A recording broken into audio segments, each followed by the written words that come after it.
in Chicago has issued a severe thunderstorm warning for northern Will County in northeastern Illinois, southern Dupage County in northeastern Illinois, southeastern Cook County in northeastern Illinois, until 8:15 p.m. At 7:40 p.m., severe thunderstorms were located along a line extending from Wheaton to Altamere Shorewood, moving east at 50 miles per hour. Hazard, 60 miles per hour wind gusts. Source, radar indicated. Impact, expects damage to roofs, siding, and trees.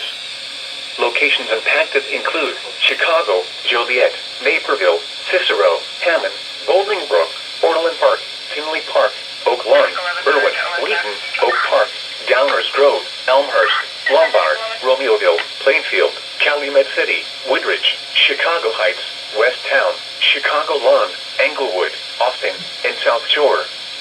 For your protection, move to an interior room on the lowest floor of a building.